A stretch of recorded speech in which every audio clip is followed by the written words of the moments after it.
میں تمہارا حق جائز جو ہے وہ صرف تمہاری ضروریات ہے، تمہاری ضرورت ہے اس زندگی کی، 2 وقت کا کھانا مل جائے، 2 جوڑے کپڑے، حدیث کے اندر اس کی بھی وضاحت کر دی گئی ہے، ایک چھت ہو سر چھپانے کے لیے، اور انسان کو اپنی جو بھی جنسی جذبہ ہے بیوی موجود ہو، بیوی کے لیے شوہر موجود ہو، یہ ہے کل حق انسان کا جو اس کو اس دنیا کے اندر درکار ہے۔ مجھے ایک شعر یاد آیا ہے حضرت میرزا عبد القادر بیدل کا، بڑا پیارا شعر ہے، اور یہ اورنگزیب عالمگیر رحمہ اللہ کو یہ بہت پسند تھا اور پڑھتے رہتے تھے ہر وقت۔ ہرس قانے نیست بے دل ورنہ درکار حیات، آنچما درکار دارے مکسرش درکار نیست۔ یہ تو ہمارا حرص ہے جو ہمیں قناعت نہیں کرنے دیتا، ورنہ واقعہ یہ ہے کہ ہم نے جن چیزوں کو اپنے لیے دنیا کی زندگی میں لوازم میں اور ضروریات میں اور نیسیسٹیز میں شمار کر لیا ہے، اس کی اکثر جو ہے اس کا حصہ وہ واقعتاً درکار نہیں ہے۔ آنچما درکار دارے اکثر درکار نہیں۔ بہرحال تیسرا اصول یہ ہے کہ تمہارا اصل حق جو ہے وہ صرف تمہاری ضروریات کی حد تک ہے، جو کچھ ہے وہ عفو ہے، اور یہ عفو در حقیقت چاہے وہ قانونی سطح پر تمہاری ملکیت شمار ہو جائے مجازاً، حقیقتاً یہ دوسروں کا حق ہے جو تمہارے مال میں رکھ کر تمہیں صرف آزمایا جا رہا ہے۔ یہ امانت ہے تمہارے پاس، اور یہ صرف امتحان ہے کہ یہ امانت دوسروں تک پہنچا کر اور تم سبکدوش ہوتے ہو یا نہیں، یا اس پر قبضہ غاصبانہ جما کر بیٹھے رہتے ہو، مالی مالی مالی، میرا مال میرا مال میرا مال، جو حدیث میں الفاظ آئے ہیں۔ کیا ہے تمہارا مال سوائے اس کے جو تم نے کھایا اور اس کو ضائع کیا اور استعمال کر دیا، کپڑے پہنے اور وہ بوسیدہ کر دی، اور کیا مال ہے تمہارا؟ معلوم یہ ہوا کہ یہ 4 جو ہے کارڈینل پرنسپلز ہیں، اسی لیے فرمایا کہ اس کو تو خرچ کرتے رہنے میں، دیتے رہنے میں، نجاست کو دھوتے رہنے ہی میں، یہ جو عفو تمہارے ساتھ چپٹا رہے گا یہی نجاست ہے، یہی روح کے لیے سب سے بڑی گندگی ہے، یہی تمہاری روحانی ارتقاء کے اندر سب سے بڑی رکاوٹ ہے۔ دور کرو، دھو اس کو، خرچ کرو خرچ کرو خرچ کرو۔ اور جب پوچھا گیا کہ حضور آخر کہاں تک خرچ کریں، کچھ بتائیے تو صحیح، اس کی حد کیا ہے؟ یسألونک ماذا ينفقون قل العفو، جو بھی ضرورت سے زائد ہے دے ڈالو، کوئی شے اپنے پاس ضرورت سے زیادہ نہ رکھو۔ یہ 4 کارڈینل پرنسپلز ہیں اسلام کے ایمانی، احسانی اور روحانی نظام معاشیات، اور اچھی طرح سمجھ لیجئے۔ میں اس کو ایک اور ذرا کروڈ انداز میں ایک صاحب کو میں نے سمجھایا تھا کہ ایک ہے زکاتی دین۔ وہ زکاتی دین تو یہ ہے کہ آپ کمائیں، حلال سے کمائیں، پھر جو جمع ہو گیا اس میں صرف زکات دے دیجیے، باقی آپ کا ہے، آپ اس کو کھائیں پیئیں، عیش کریں، رکھیں، جمع کریں۔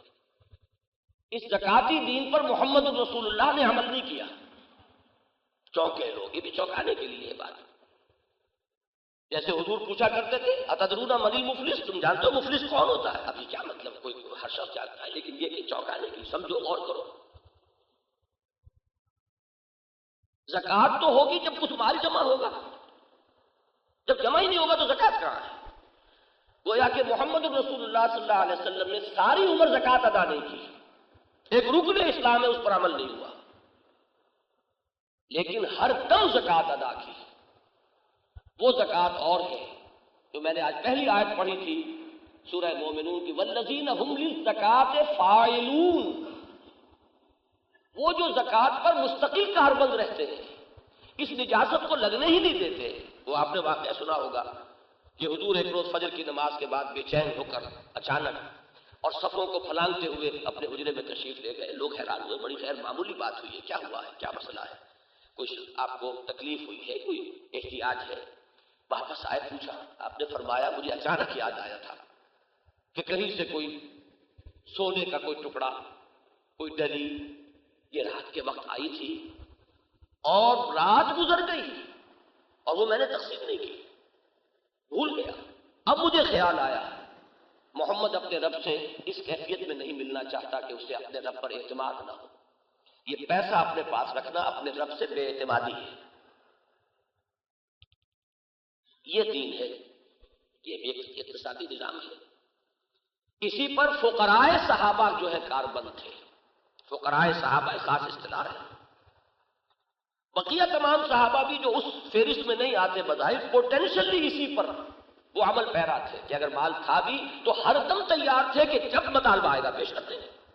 جیسے حضرت عثمان رضی اللہ تعالیٰ، جیسے ابو بکر صدیق، سب کچھ لا کر جو ہے، حالانکہ حضرت ابو بکر کا شمار جو ہے وہ فقراء صحابہ میں تو نہیں ہے، لیکن یہ کہ وہ آمادگی ہر وقت تھی کہ یہ امانت ہے.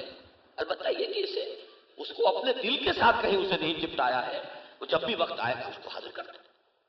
تو وہ بھی پوٹینشیل معاملہ ہے، اگرچہ بعض کا تو ایکچوئل رہا ہے. وہ فقراء صحابہ ہمارے یہاں کہلاتے ہیں. ابو ذر غفاری ہے رضی اللہ تعالیٰ عنہ، ابو الدرداء ہے رضی اللہ تعالیٰ عنہ، یہ ہمارے فقراء صحابہ میں سے ہیں. تو محمد الرسول اللہ صلی اللہ علیہ وسلم اور فقراء صحابہ کا بالفعل اور صحابہ کرام کا بالقوہ جو دین تھا وہ در حقیقت یہ زکاتی دین نہیں تھا.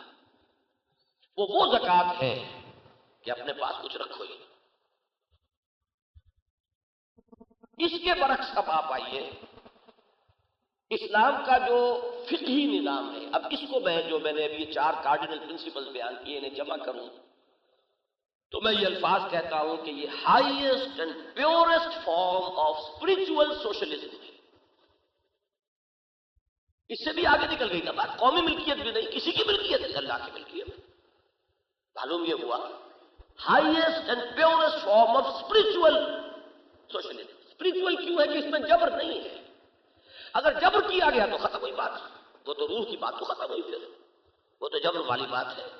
یہ ہے اپنے اختیار پر، اپنی مرضی پر، جیسے جیسے ایمان میں ترقی ہو، جیسے جیسے یقین بڑھے، جیسے جیسے اللہ سے محبت جو ہے اس میں اضافہ ہو، جیسے جیسے آخرت ہی انسان کا مطلوب بنتی چلی جائے اور معلوم ہو کہ اللہم لا عیش الا عیش الاخرہ، اس پر یقین جتنا ہو، جتنا اس کی ریئلائزیشن انسان کے اندر ہوتی چلی جائے اتنا ہی وہ اس کے اوپر عمل پیرا ہو جائے. قانون مجبور نہیں کرے گا، کوئی خارجی دباؤ اس کے لیے جو ہے آپ پر کوئی جبر نہیں کرے گا. اگر کہیں بھی کسی درجے میں بھی وہ خارجی جبر آ گیا تو پھر اس کی ساری خوبصورتی ختم ہوئی. وہ یہ تو یوں سمجھیے آبگینہ ہے، وہ ذرا سی ٹھیس ہے، اس کے بعد وہ ختم. تو یہ ہے والنٹری اسپرچل سوشلزم، لیکن اس سے اونچے کسی سوشلزم کا آپ تصور نہیں کر سکتے.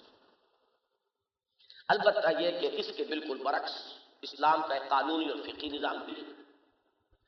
اس میں مجازن انسانی ملکیت ہے. مجازن یہ گھر آپ کا ہے، یہ سامان آپ کا ہے، یہ کھیت آپ کا ہے، یہ زمین آپ کی ہے، یہ دکان آپ کی ہے، یہ مال پس انداز کیا ہوا آپ کا ہے. وہ پھر میں عرض کروں گا کہ یہاں مجازن کے لفظ کو ذہن میں رکھیے. لیکن ملکیت، جو بھی ملکیت کا تصور دنیا میں ہے بہت مشابہ ہو جاتا ہے کہ آپ اس کو خود استعمال کریں گے، دوسرا استعمال نہیں کرے گا. جب دوسرے کا استعمال جو ہے اس سے وہ دوسرا روک دیا گیا، یہ آپ کی ایک طرح کی ملکیت بن گئی. پھر یہ کہ یہ وراثتاً بھی منتقل ہو جائے گا. تو ملکیت سے بہت حد تک قریب آ گئی. صرف یہ کہ ذہنی طور پر یہ رہنا چاہیے کہ میں اس کا مالک نہیں ہوں امیر، لیکن قانونی سطح پر وہ ملکیت ہے. تم کماؤ کھاؤ محنت کرو، حلال حرام کی حدود ہیں، اس کے اندر محنت کرو. جو محنت کرو گے، جو اضافی محنت کرو گے، جو کماؤ گے وہ تمہارا ہوگا.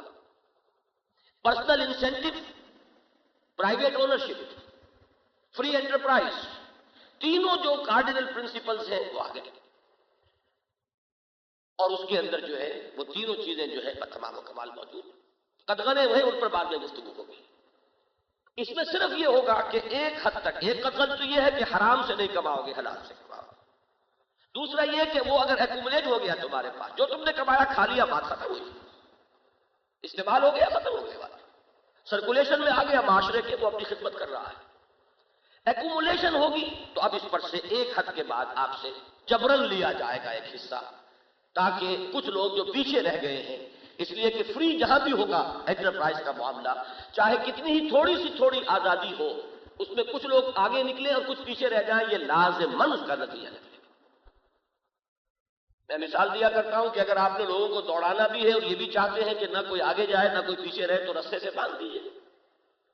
اگر آپ نے رسہ اس کا نہیں باندھا ہے تو پھر کوئی نہ کوئی آگے جائے گا، کوئی پیچھے رہ جائے گا. تو یا تو وہ نظام ہو جس میں رسے سے بندھے ہوئے لوگ، تو آگے پیچھے والی بات نہیں رہے گی. لیکن آزادی کسی درجے میں بھی ہوگی تو فرق آئے گا، گیپ آئے گا، کچھ لوگ آگے کچھ لوگ پیچھے. تو اس کے لیے ایک زکوٰۃ کا نظام قائم کر دیا گیا.